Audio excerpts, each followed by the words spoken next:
하나님 말씀은 고린도전서 10장 31절 말씀 한 절 보고 우리 대요리 문답 공부를 시작하도록 하겠습니다.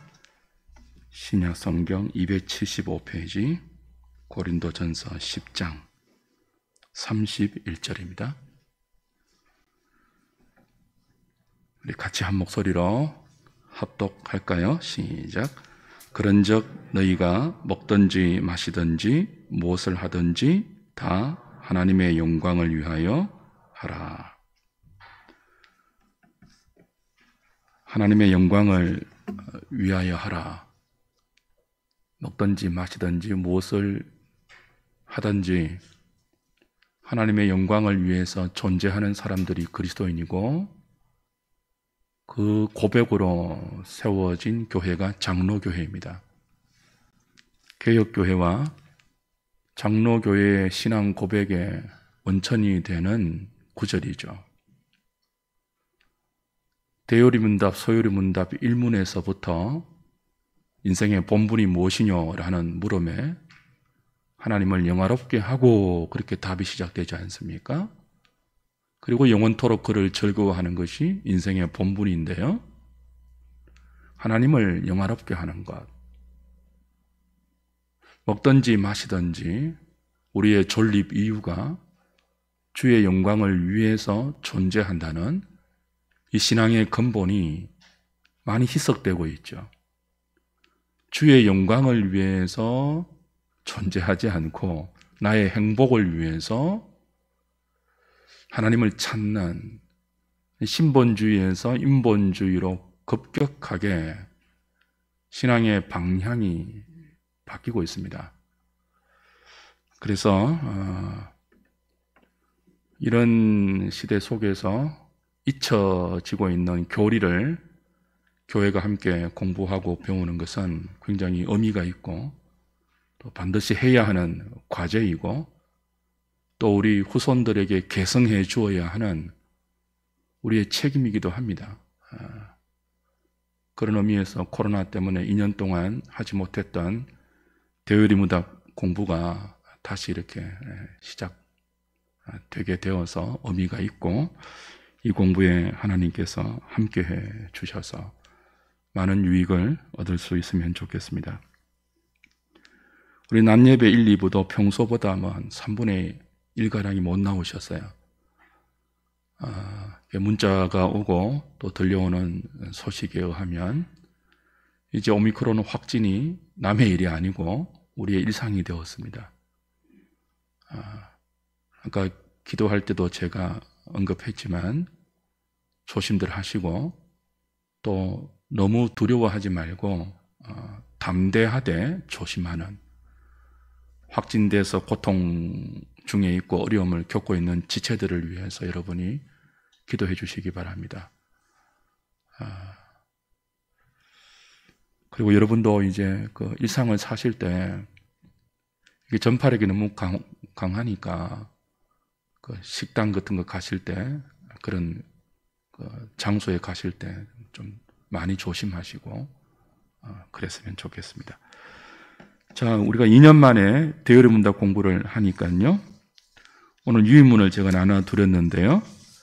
우리 2년 전에, 2년 한 2주 됐겠네요. 2년 전에 처음 시작할 때 제가 나눠드렸던 유인물입니다. 조금 수정을 해서 다시 나눠드렸는데 2020년 2월 16일 날 29문까지 우리가 공부했거든요.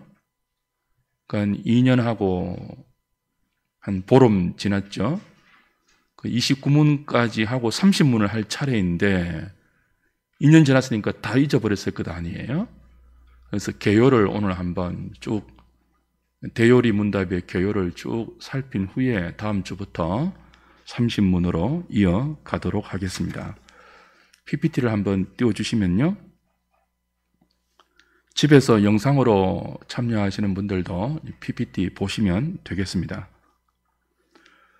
왜 먼저 우리가 이런 그 신앙 고백서와 교리 공부를 요리 문답 공부를 해야 하는가?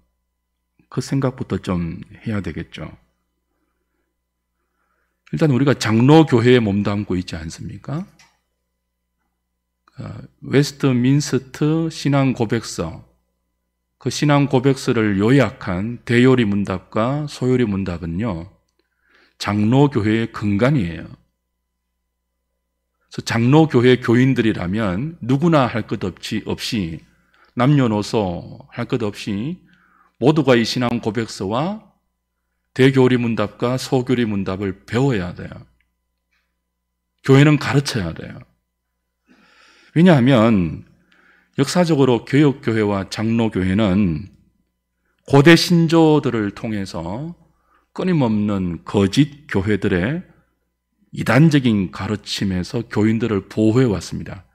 그러니까 신조와 신앙 고백서와 요리문답들은 우리의 신앙적인 정진과 유익을 위해서도 필요하지만 부정적으로는요, 주변에 만연한 미혹들, 이단들의 사설들, 우리의 정통적인 신앙을 허무는 많은 거짓된 가르침으로부터 교회를 순전하게 보호하기 위한 방어예요. 이 방어책이 무너지면 어떻게 되겠습니까? 전쟁할 때 마지노선이라는 게 있잖아요. 마지노선. 절대로 무너지면 안 되는, 끝까지 목숨을 걸고 지켜야 하는 최후의 보루 있잖아요. 그 장로교 신앙에서 최후의 보루와 같은 것이 신앙 고백서예요. 그 신앙 고백서를 정리한 대요리 문답, 소요리 문답이에요. 이 전선이, 전선이라면 조금 표현이 이상한데요. 이 교리의 마지노선이 무너지면요, 온갖 세상적인 가치관과 거짓된 교리들이 교회 안에 물밀듯이 밀려 들어와서 교인들의 영혼이 침탈을 당하죠. 지금 우리의 현실이 그렇거든요. 너무 혼란스러워요. 은혜만 받으면 다예요, 그냥. 내 마음에 은혜가 된다고 생각만 하면 교리가 어떻든지 상관하지 않고 다 받아들이는 시대예요. 분별을 못하죠. 신천지를 비롯해서 온갖 이단들이 기승을 부리고 있는 데는 정통 교회들이 교인들에게 마땅히 가르쳐야 할 성경의 체계적인 요약, 성경이 우리에게 말하고 있는 하나님과 인간과 구원에 대한 이 체계적인 진술들을 가르치지 않았기 때문이에요. 우리에게 큰 책임이 있죠. 그래서 개혁교회와 장로교회는 이 신조들, 고대 신조, 우리가 매주일마다 신앙 고백하는 사도신경이 있잖아요. 그것도 사도신조거든요. 초대교회 때도 만연했죠. 이단들이, 영지주의라든지 많은 이단들이 있었는데 그 이단들의 거짓된 가르침으로부터 교회의 순전한 신앙 고백을 지키기 위해서 사도신조를 교회가 만들었잖아요. 그걸 고백함으로 우리의 신앙의 토대들이 거기에 담겨 있잖아요. 니케아 신조도 동일하고요. 아타나우시우스 신조도 그런 고대 신조들이에요. 역사적으로 개혁교회와 전통적인 교회는 언제나 이렇게 신조들을 통해서 교회의 순수한 교리를 지켜왔죠. 그것이 벨기에 신앙 고백서, 하이델베르그 요리문답, 도르트 신조, 웨스트민스터 신앙 고백서, 대교리 문답, 소교리 문답으로 이어졌고 오늘 우리에게까지 전성되고 있는 것입니다. 그러니까 마땅히 우리도 그 믿음의 선조들이 목숨을 바쳐서 만들어 와서 우리에게 전수해 준 이 보물과 같은 믿음의 유산들을 잘 이어받고 잘 지키고 잘 전수해야 되죠. 근데 이 바톤이 우리 대에 와서 땅에 떨어졌어요. 선조들은 잘 이렇게 우리한테 이 바톤을 잘 이어주었거든요. 근데 우리가 놓쳤어요, 이거를. 우리 지금 현대교회는요, 이렇게 바톤 타치 안 하고 그냥 막 달려가고 있는 거예요. 그럼 바톤 없이 릴레이 경주에서 피니시 라인에 들어가도 그건 실격이잖아요. 아무리 열심히 달리면 뭐예요? 바톤을 땅에 떨어뜨려 버렸는데요. 이 복음의 바톤은요, 교리의 바톤과도 동일하다고 말할 정도로 중요해요. 그만큼 교리가 중요해요. 이 교리의 바톤을 우리가 땅에 흘려버렸기 때문에 온갖 세상 풍조의 주의 몸된 교회들이 몸살을 앓고 있으며 교인들의 신앙이 자기 소견에 옳은 대로 믿는 그런 신앙이 되어가고 있죠. 그래서 우리는 이 대열의 문답으로 다시 돌아갈 필요가 있습니다. 이 대열의 문답이 어디에서 나왔는가 하면 웨스트민스터 총회에서 만들어졌어요. 그러니까 장로교의 뿌리가 웨스트민스터 총회에 있다는 사실은 들어보셨죠? 그래서 그 대열의 문답과 소열의 문답과 신앙 고백서를 만들어낸 웨스트민스터 총회가 어떻게 열리게 되었는지 그 유래부터 한번 살펴보죠. 종교교육이 언제 시작되었죠? 유럽 대륙에서 1517년 마틴 루터의 40개 조항으로 불이 붙었죠. 물론 그 전에도 개혁 이전의 개혁자들이 성경적인 신앙을 찾기 위해서 체코라든지 스위스라든지 많은 그런 운동들이 있었지만 그 불길을 붙인 것이 마틴 루터의 비텐베르크 이렇게 사건이었잖아요. 근데 이렇게 시작된 종교개혁이 바다 건너 영국과 아일랜드와 스코틀랜드에서는 조금 다른 형태로 뿌리를 내렸습니다. 잉글랜드는 위에서부터 아래로 내려갔죠. 그래서 지도자에 의해서 시작되고 그 결과 왕을 머리로 삼는 기이한 형태의 종교개혁이 잉글랜드의 모습이었습니다. 반면에 스코틀랜드는 아래서부터 위로 전파가 되고 개혁이 되어서 하나님만 왕으로 섬기는 참된 종교개혁의 정신을 스코틀랜드 교회가 이어받았습니다. 그러니 자연스럽게 잉글랜드 교회가 지금 영국 국교회의 그 뿌리 아닙니까? 스코틀랜드 교회를 못마땅하게 여기겠죠. 그래서 두 번이나 잉글랜드가 국왕 제임스 1세와 찰스 1세 중심이 되어서 잉글랜드를 침범합니다. 그때 스코틀랜드 교회는 목숨을 걸고 신앙의 자유를 지키죠. 두 번 다 침공해온 잉글랜드를 왕의 군대를 격퇴합니다. 그럼 잉글랜드 안에는 다 이렇게 기이한 형태의 신앙만 있었느냐 하면 그렇지 않죠. 왕이 중심이 된 조금은 그 예전 로마 천주교에 가까운 형태의 예배 형식과 신앙의 형식을 가지고 있었던 잉글랜드 교회 안에도 종교교육의 정신을 이어받아서 참된 하나님의 나라를 꿈꾸는 순수한 믿음의 지체들이 있었죠. 우린 그런 사람들을 뭐라고 부른다고요? 청교도라고 불러요. 뭐라고 부른다고요? 청교도라고 불러요. 청교도가 왜 생겼는지 아셔야 돼요. 지금 정광훈이라는 사람이 말하는 그런 청교도 아니에요. 청교도를 그렇게 욕되게 하면 안 되죠. 그렇게 잉글랜드 안에도 청교도들이 순수한 신앙을 지키기 위해서 목숨을 걸고 믿음 생활을 이어가고 있는 반면 나머지 잉글랜드는요, 점점 로마 천주교의 형태로 회귀하기 시작했죠. 종교교육의 원리로부터 다시 멀어지고 그 중세의 암흑기에 천주교의 형태로 회귀하기 시작했습니다.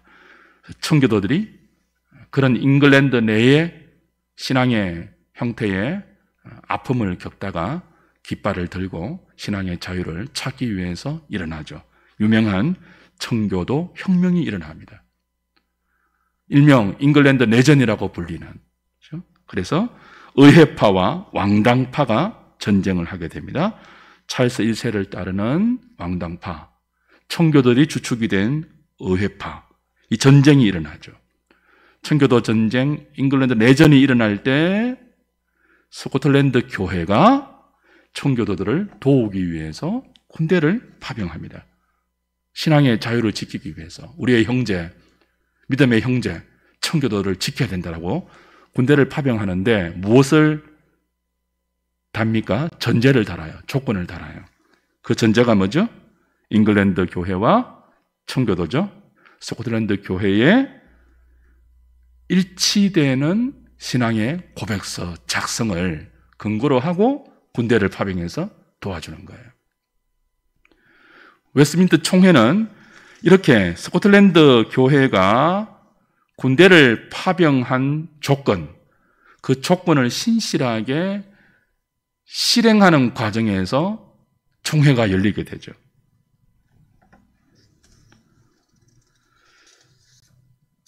그 1643년 7월 1일부터 1649년 2월 22일까지 5년 6개월 21일, 굉장히 길지 않습니까? 무려 1163회의 회의를 거쳐서 다음과 같은 장로교회 표준 문서들이 작성됩니다. 맨 처음은 예배 모범이 작성이 되어요. 자, 스코틀랜드 교회와 잉글랜드의 청교도가 신앙의 고백을 같이 하고 한 믿음으로 하나님께 예배하려면 무엇이 있어야 될까요? 그 예배가 같은 형태로 드러지기 위한 모범이 있어야 될 것 아니에요. 그래서 가장 먼저 총회에서 뭘 작성한다고요? 우리가 하나님을 예배할 때는, 삼위 하나님을 예배할 때는 로마 천주교식으로, 미사식으로 그렇게 하는 것이 아니라 우상 숭배적인 요소를 다 제거하고 성경이 우리에게 규정적으로 가르치고 있는 그 예배의 형태를 따라서 함께 예배해야 된다라고 뭘 작성한다고요? 예배 모범을 작성해요. 뭐가 아니고요? 예배 지침이 아니고요. 모범은 뭐예요? 모범. 어느 정도 자유를 주는 거죠. 이 틀 안에서, 이 모범적인 규정 안에서 그 현실 교회의 상황을 고려해서 그 모범적인 틀을 벗어나지 않은 한에서는 그 잉글랜드와 스코틀랜드 교회의 그 현실적인 어떤 자유를 허용하는 일종의 뭘 제시하는 거죠? 모범적인 룰을 제시하는 거예요. 우리 지금 장로교 헌법에도요, 예배 모범이 기록되어 있습니다. 지금 우리가 드리는 예배는요, 이 모범을 거의 무시하고 있어요. 현대교회 예배 중에 가장 많은 형태가 뭐예요? 지금 우리 이 시간은 예배 시간이 아니잖아요. 교리 공부 시간이잖아요. 근데 주일 낮 예배도 많은 현대교회는 어떻게 합니까? 그냥 싱어들이 앞에 쭉 나와가지고 찬양을 같이 막 하면서, 그죠? 찬양을 막 몇십 분 하면서, 그죠? 우리의 그 마음과 감정을 하나님께로 고양시키는 일종의 어떤 콘티를 짜서 그렇게 하지 않습니까? 하나님께 우리가 올려드리는 요소, 회중이 함께하는 요소, 하나님께서 우리에게 은총으로 내려주시는 요소, 이것들이 예배 모범 안에 다 들어있거든요. 근데 그걸 다 그냥 무시하고 그냥 다이렉트로 바로 찬양을 통해서 바로 기도하고 바로 말씀 전하고 막 이런 식으로 굉장히 현대적으로 그리고 감각적으로 구성되어 있죠. 별로 좋은 현상이 아니에요. 그래서 말씀에 집중을 못해요, 현대교회는. 온갖 화려한 악기들을 다 동원해서 멜로디에 우리의 마음을 좀 빼앗기게 만들고 뭐 그런 식으로 자꾸 이렇게 연출이 되잖아요. 근데 장로교회의 근간이 되는 웨스트민스터 총회에서 가장 먼저 뭘 작성했다고요? 예배 모범을 작성했어요. 그래서 찬양대에 빼앗긴, 성가대에 빼앗겨버린 찬양, 회중 찬양을 찾아왔죠. 시편 찬송을 회복했죠. 우리 교회가 예배 시간에 시편 찬송 부르지 않습니까? 생뚱맞은 게 아니에요. 장로교회라면 당연히 불러야 할 교회 찬송이에요. 사람이 영감을 받아서 작사한 그런 찬송도, 작곡하는 찬송도 좋지만 성령의 영감으로 우리 가운데 계시로 주신 이 시편의 찬양, 그것만큼 좋은 가사가 없다는 뜻이죠.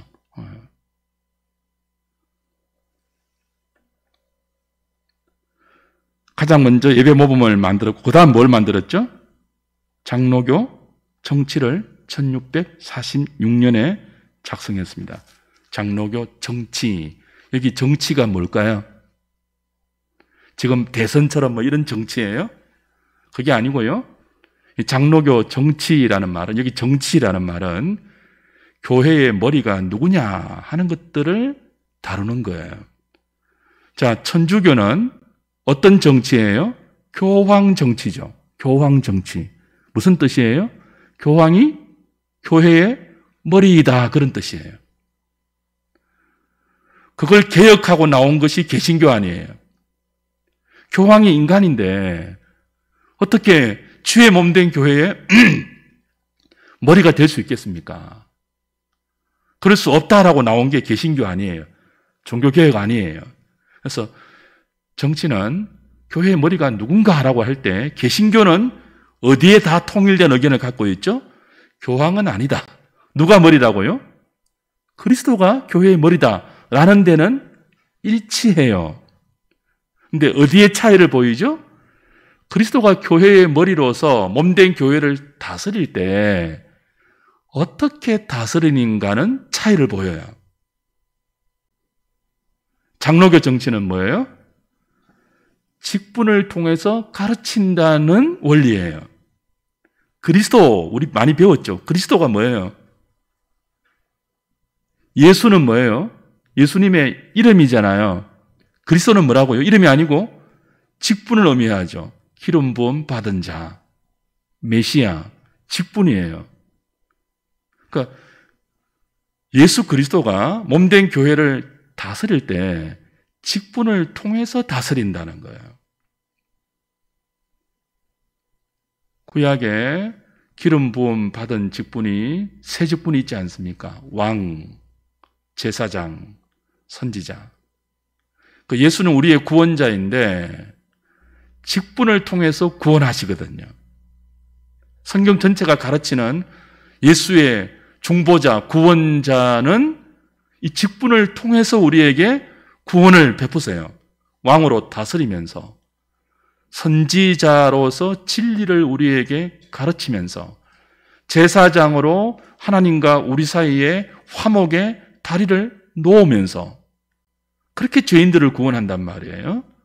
그래서 그리스도가 교회를 다스릴 때 우리를 구원하신 것처럼 당신의 그리스도의 직분을 교회 가운데 허락하셔서 그 직분을 통해서 몸된 교회를 다스린다는 것이 장로교 정치예요.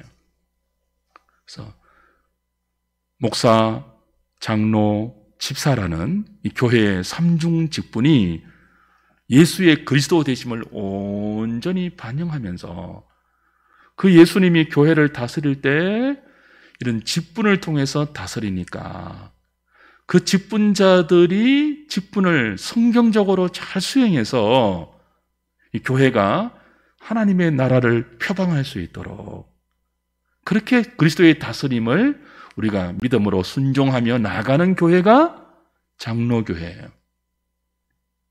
그래서 목사를 그냥 세우지 않죠. 노회에서 세우죠. 그건 다음에 다시 하도록 하고요. 그 다음에 예배 모범과 장로교 정치를 작성하고 나서 확립하고 나서 그 다음에 작성한 것이 뭐죠? 웨스트민스터 신앙 고백서예요. 이건 우리 아직 안 했죠, 그죠? 우리 그 장로교 헌법 책에는 신도개요라고 되어 있는 건데요. 신앙 고백서예요. 그 신앙 고백서를 아까 우리 그 스코틀랜드 교회가 잉글랜드 내전 청교도 혁명에 군대를 파병한 전제 조건이 뭐라고 했죠? 스코틀랜드 교회와 영국의 청교도가 같은 신앙 고백을 일치해서 작성하는 것이 조건이었죠. 그걸 이제 1647년에 웨스트민스터 신앙 고백서로 실행을 해요. 실행을 하고 나서 맨 마지막에 뭘 작성하죠? 지금 우리가 배우는 대교리 문답과 소교리 문답을 작성하죠. 대교리 문답은 뭡니까? 어른들, 장성한 신자들의 신앙 교육을 위해서 웨스트민스터 신앙 고백서를 이렇게 요약한 것이고요. 소교리 문답은요, 초신자들과 교회 안에 어린아이들의 신앙 교육을 위해서 신앙 고백서를 압축하고 요약한 거죠. 자, 그런데 예배 모범, 장로교 정치, 신앙 고백서, 대요리 문답, 소요리 문답을 웨스트민스터 총회가 이렇게 작성하지 않았습니까? 5년이 훨씬 넘는 기간 동안 많은 모임을 통해서 상고의 고통을 겪으면서 작성을 했는데요. 보물 같은 신앙 유산이잖아요. 이게 얼마 되지 않아서 폐기 처분됩니다. 잉글랜드 안에서. 얼마나 허무하겠습니까?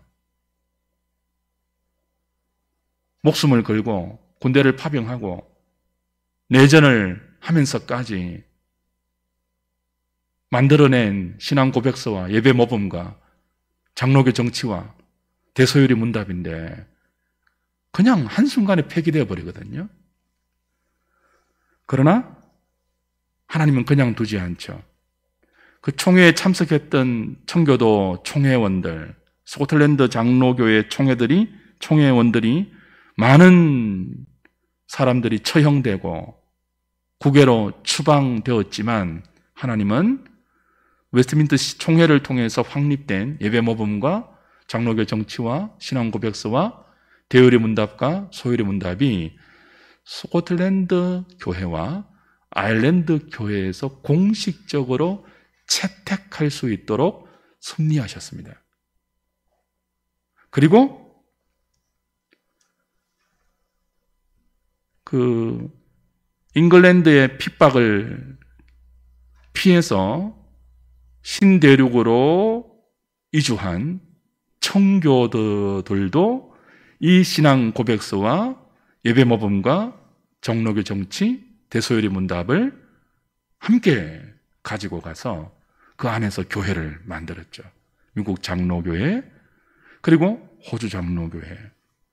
그 미국 장로교회와 호주 장로교회 선교사들이 대한민국 땅에까지 와서 교회를 세우고 신앙을 가르칠 때 뭘 가르쳤다고요? 이 네 가지 중요한 총회에서 작성된 표준 문서들을 가르친 거예요. 그리고 전 세계적으로 그 장로교 선교사들이 퍼져나가 복음을 전파하고 교회를 세울 때 반드시 뭘 가르쳤다고요? 이 웨스트민스터 총회가 작성한 네 가지의 표준 문서를 가르쳐서 모든 장로교회 헌법에서는요, 이것들이 들어가게 했죠. 그래서 장로교의 경관이 뭐라고요? 웨스트민스터 총회예요. 그 총회에서 작성된 네 가지의 표준 문서예요. 자, 표준 문서 첫 번째 뭐죠? 예배 모범. 두 번째 뭐예요? 장로교 정치. 세 번째 뭐죠? 웨스트민스터 신앙 고백서. 네 번째가 뭐예요? 대요리 문답과 소요리 문답. 한번 물어볼게요, 제가. 이 네 가지 표준 문서 있는 줄 아셨습니까? 저는 신학대학원 가서도 이거 못 배웠습니다. 아이러니 아닙니까? 신앙 고백서가 있는지도 몰랐어요. 예배 모범이 있는지도 몰랐어요. 제가 선교단 출신이에요. 우리 아내는 신디를 쳤고 저는 퍼스트 기타를 쳤어요. 그 경배와 찬양이 막 홍수처럼 들어오기 전에 우리나라 교회에서 뭐가 유행했는가 하면 밴드가 유행했어요. 밴드가. 그 밴드 출신이에요, 제가. 그럼 몰랐어요. 이런 것이 장로교 안에 있는지 몰랐다니까요. 대요리 문답을 한 번도 배워보지 못했습니다. 신앙 고백서 배워본 적이 없어요. 목사가 되려고 신학대학원 갔는데 거기서도 안 가르쳤습니다. 교회를 섬기고 안수를 받을 때 보니까요, 서약을 하더라니까요, 서약을. 목사 안수 받을 때, 강도사 고시 인허 받을 때 서약을 하더라고요, 손을 들고. 그 서약 중에 하나가 뭐라고요? 성경 66권과 웨스트민스터 신앙 고백서와 대요리 문답과 소요리 문답을 잘 받아서 가르치겠습니까? 라고 서약을 하고 안수를 주더라고요. 근데 그렇게 예라고 서약을 하고 안수를 받았는데 그게 뭔지도 몰랐다니까요. 목회를 하면서도. 그냥 마냥 교회 성장을 위해서 열심히 하고 진실되게 하고 참되게 하면 되는 줄 알았어요. 그러다가 온갖 공부와 온갖 노력을 하면서 내가 지금 한참 잘못 나가고 있구나. 내가 장로교 목사인데 장로교 노회에서 안수받을 때 한 서약이 있는데 그 서약의 의미대로 하나도 목회를 하고 있지 않구나라는 것을 깨닫고 굉장히 절망했습니다. 그때부터 교리를 새롭게 공부했죠. 지금 우리 전도사님들은 공부 열심히 하셔야 돼요. 저처럼 되면 안 돼요. 나중에 나이 먹고 그때 시작하면 안 돼요. 지금부터 하셔야 돼요.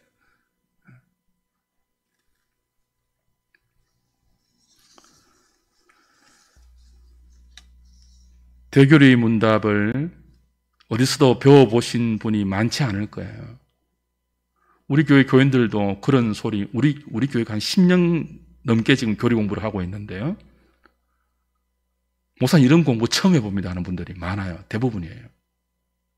이런 공부를 한 5년 넘게 하는데도 이제야 무슨 소리인지 알겠습니다 하는 분들이 있어요. 이건 자꾸 반복적으로 해야 되거든요. 반복적으로. 돌아서면 또 잊어버리고 돌아서면 또 잊어버리니까 자꾸 반복적으로 가르치고 해야 돼요. 교회의 장로가 되고 교회의 집사가 되려면요, 적어도 이 신앙 고백서와 대요리 문답과 소요리 문답은 알고 있어야 돼요. 그것들을 아이들에게, 초신자들에게 가르칠 정도의 수준이 되어야 돼요. 자, 오늘은 대요리 문답의 구조와 내용과 개요만 살피고 마무리하겠습니다. 대요리 문답이 몇 문으로 되어 있죠? 196문으로 되어 있습니다. 이걸 52주 동안, 1년 52주 동안 적당히 잘 분배해서 가르치면 1년 안에 끝나는데요. 그렇지 못할 수도 있습니다. 저는 한 2년 정도 보고 있는데요. 이 196문이 짧지 않잖아요. 그래서 대교리 문답입니다. 대요리 문답이에요. 대상이 누굽니까? 교회 안의 어른들이에요. 그 어른들은 누구나 이 대요리 문답을 배워야 되죠. 196문에 이르는.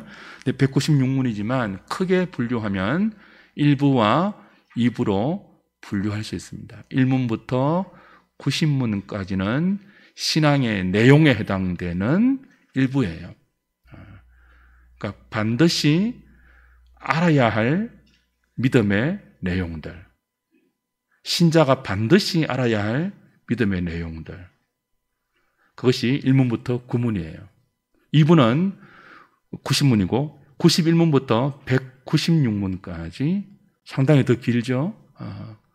하나님이 신자에게, 인간에게 요구하는 의무, 다른 말로 하면 신자의 삶에 관한 거의 모든 내용들, 그렇게 요약할 수 있습니다.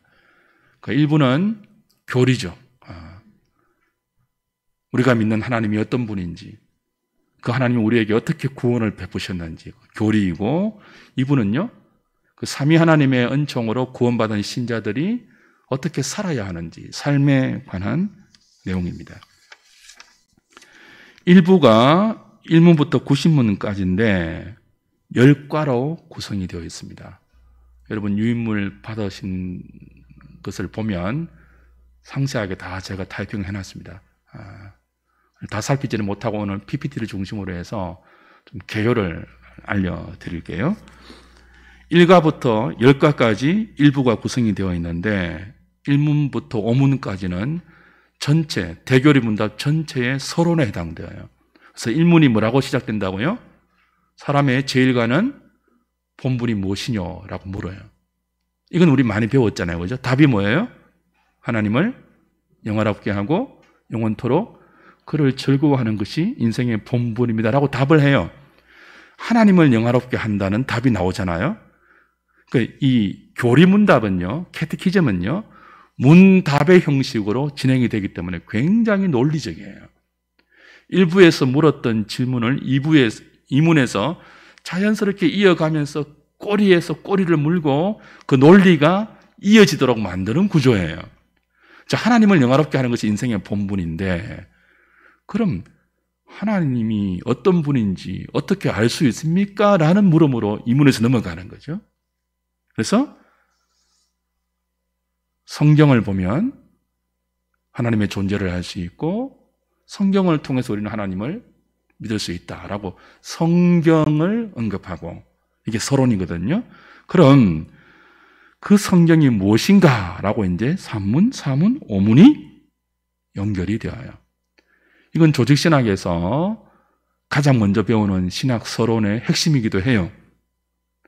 신앙이 어떻게 성립되는가라고 할 때 계시로 기독교 신앙이 성립되는데, 그 계시가 일반 계시가 있고 특별 계시가 있으며, 특별 계시가 성경이죠, 성경. 그 신학 서론의 대부분이 특별 계시인 성경을 다루거든요. 그게 이제 대요리 문답과 소요리 문답의 전체적인 서론에서 압축적으로 요약이 되어 있는 거예요. 하나님을 영화롭게 하는 인생의 본분, 그 하나님이 어떤 분인지 어디에서 알 수 있느냐? 성경에서 알 수 있다. 성경이 뭐냐? 그걸 이제 5문까지 다루어요. 2과에서는 6문부터 11문까지인데요. 그 성경이 가장 많이 우리에게 가르쳐주는 진리가 삼위일체 하나님이죠. 우리 믿음의 대상, 하나님이 누구냐를 2가, 3가, 4가, 5가에서 20문까지 다루어요. 2가에서는 하나님의 존재, 하나님의 속성, 이것들을 간략하게 다룹니다. 하나님은 삼위일체 하나님이다. 그걸 6문부터 11문까지 다루고요. 3가에서는 그 하나님의 계획에 대해서 다루죠. 우리가 이미 교역할 때 다 배웠는데요. 하나님의 계획은 두 가지로 나눌 수 있지 않습니까? 만사 만물에 대한 하나님의 계획은 작정이라고 부르고, 그 가운데 이성적인 피조물, 사람과 천사들에 관한 하나님의 계획을 뭐라고 부른다고 했죠? 예정이라고 부른다고 했습니다. 그 하나님의 계획에 대해서 3가에서 공부합니다. 그리고 4과에서는요, 하나님은 계획만 하시고 거치시는 분이 아니잖아요. 계획을 실행하시죠. 하나님의 계획의 실행의 첫 번째가 뭐죠? 창조예요. 창조. 그 창조를 15문부터 17문까지 다루고요. 5가에서는 18문부터 20문까지는 그 창조하신 하나님의 피조 세계를 어떻게 보존하시고 통치하시는지를 섭리라는 주제로 다루어요. 그러니까 2가부터 5가까지는 신론에 해당되죠. 1가는요, 서론에 해당되고, 신론에서 하나님의 존재, 하나님의 속성, 하나님의 계획, 하나님의 창조, 하나님의 통치, 섭리, 이렇게 다루면서 진행이 되고, 6가로 넘어가면요, 인간론이 나와요. 개혁교회의 가장 중요한 교리의 그 기둥이 언약 사상인데요. 대요리 문답, 소요리 문답도 신앙 고백서도 언약을 굉장히 중요하게 다룹니다.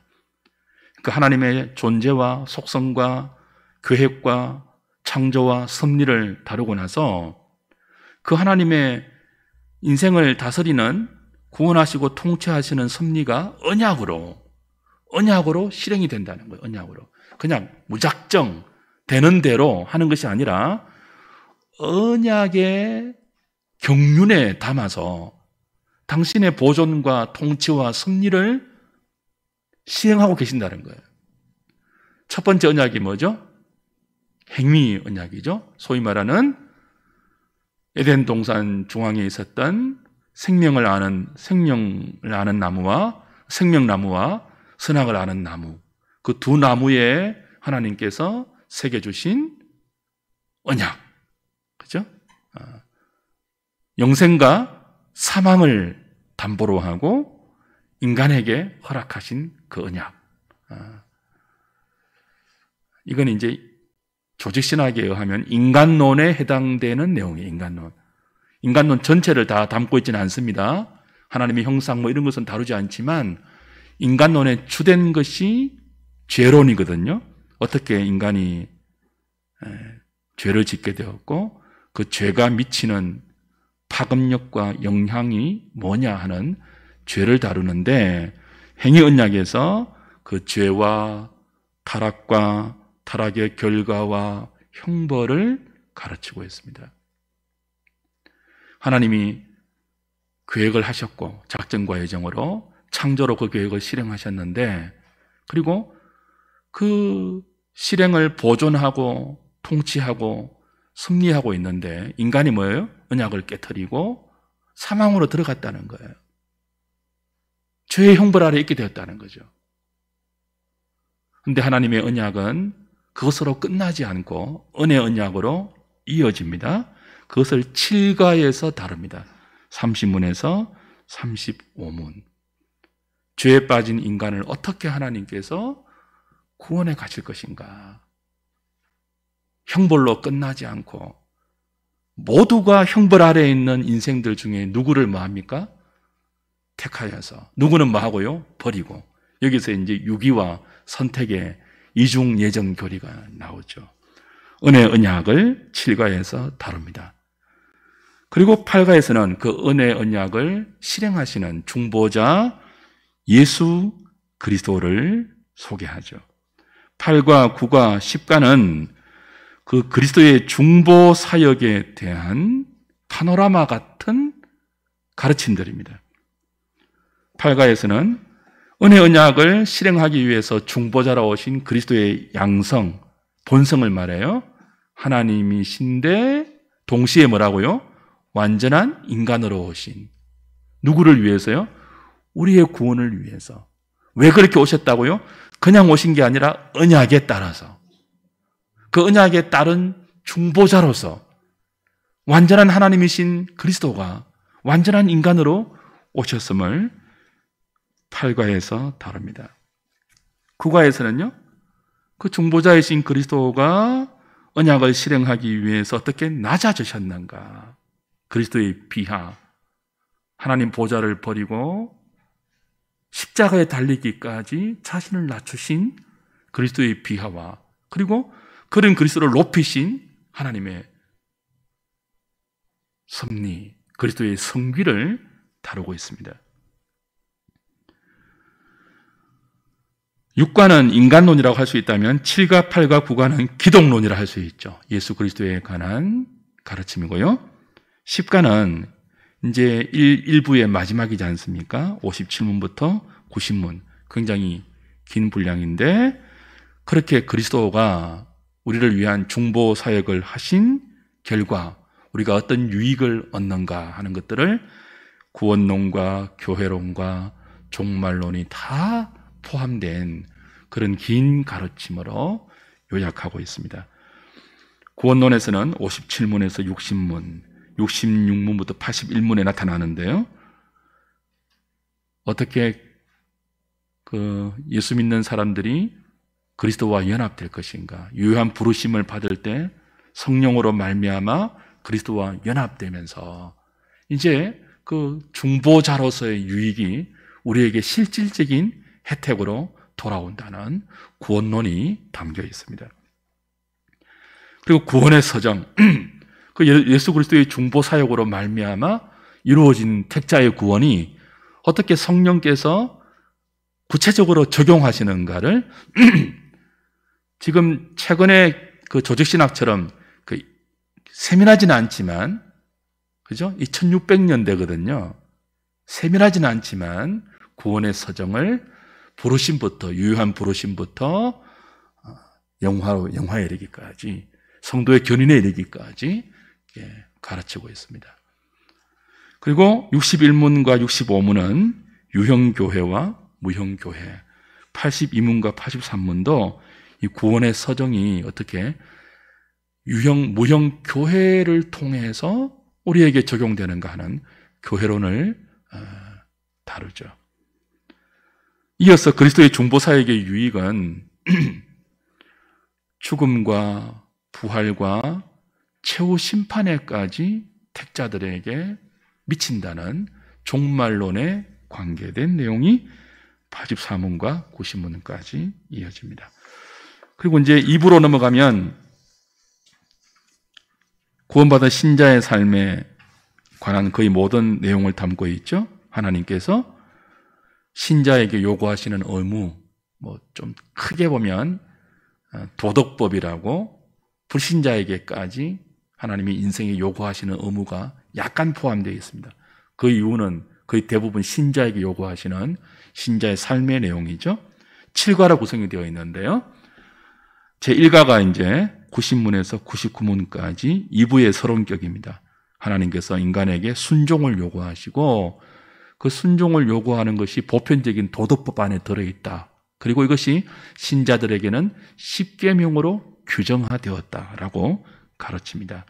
2가에서는 십계명의 첫 번째 기둥이죠. 하나님에 관한 요구예요. 하나님 사랑하라는 것. 1계명부터 4계명까지 그렇게 10계명의 4계명을 조목조목 설명합니다. 3가는요. 122문부터 148문까지 두 번째 10계명의 기둥, 하나님이 사람과 사람 사이에 요구하는 신자의 의무, 이웃사랑이다. 5계명부터 10계명까지의 의미를 다루고 있죠.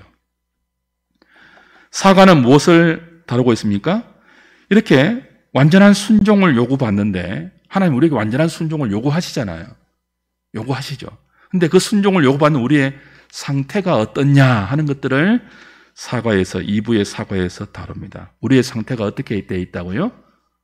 본질상 진노의 자녀로서 구원받았음에도 불구하고 죄의 본성이 남아있는, 그래서 그대로라면 심판을 받을 수밖에 없는 그런 상태임을 4과에서 상기시킵니다. 그래서 뭐가 필요하죠? 끊임없는 회개와 믿음이 필요하지 않겠습니까? 그죠? 하나님은 완전한 순종을 우리에게 요구하시는데 우리의 현실은요, 순종하지 못하는 죄가 있거든요, 우리 안에. 그래서 매일 뭐가 필요할까요? 회개와 믿음이 필요하죠. 그죠?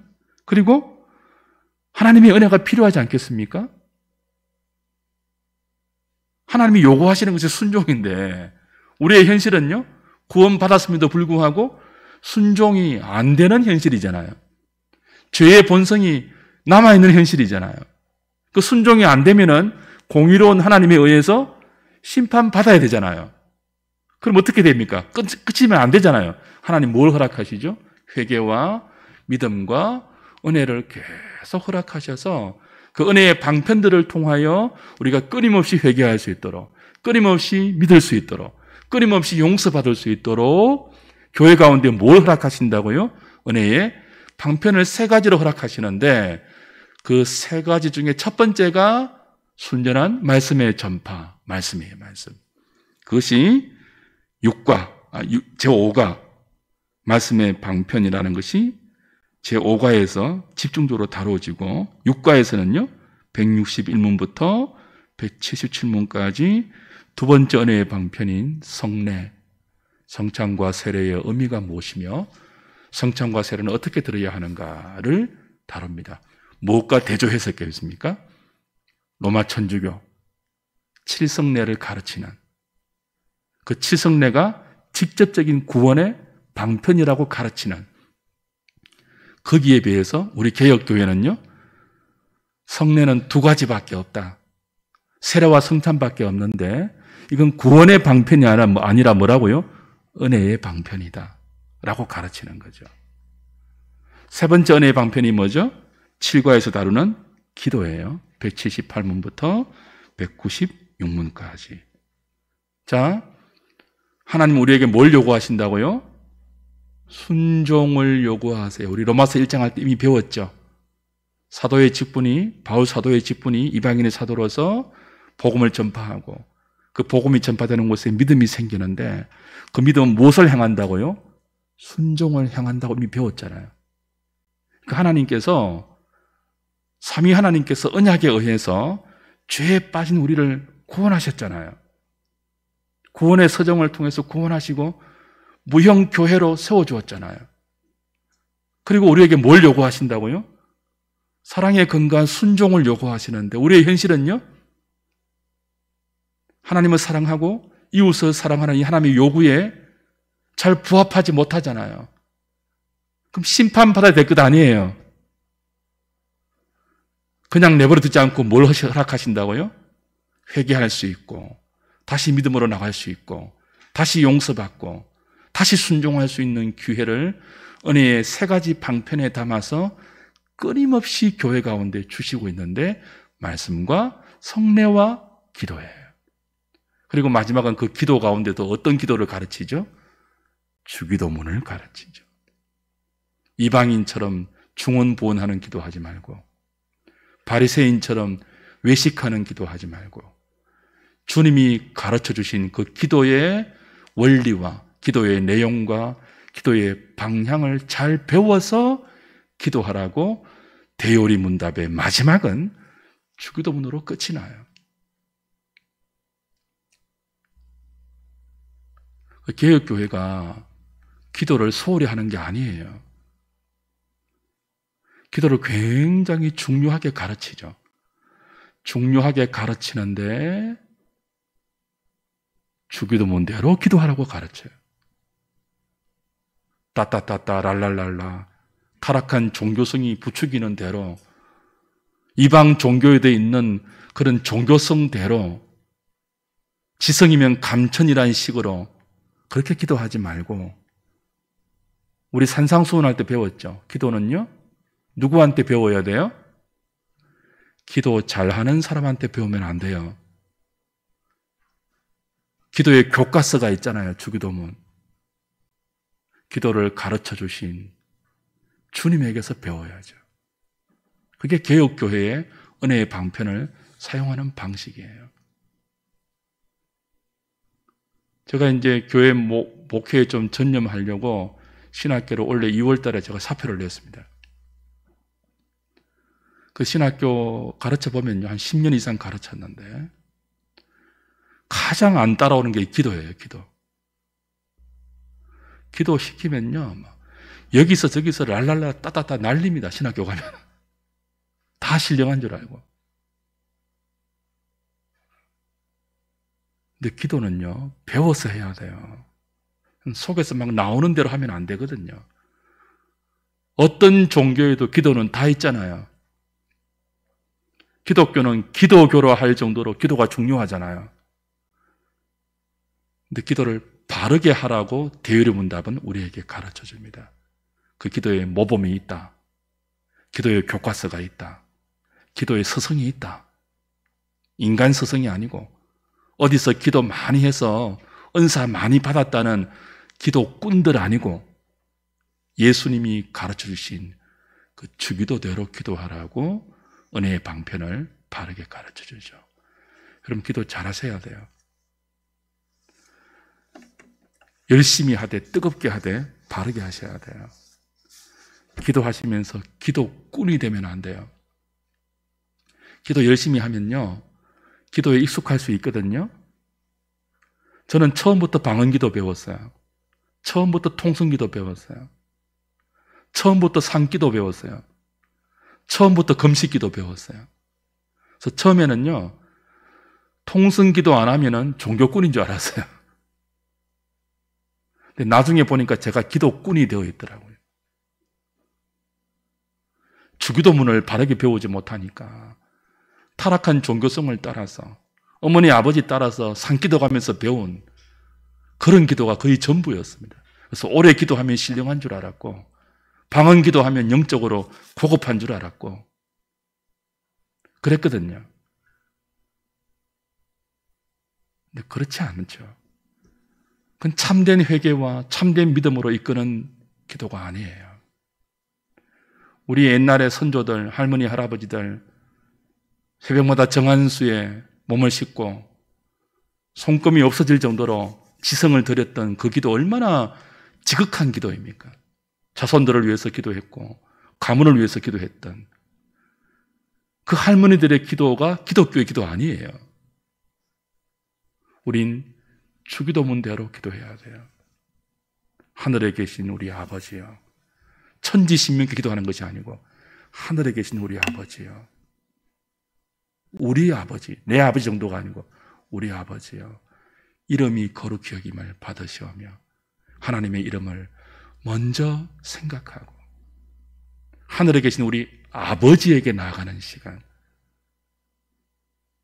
뜻이 하늘에서 이루어진 것처럼 땅에서 이루어지기를 원하는 기도, 하나님의 나라가 오늘 하나님의 다스림 가운데 내 삶에 임하기를 바라는 기도,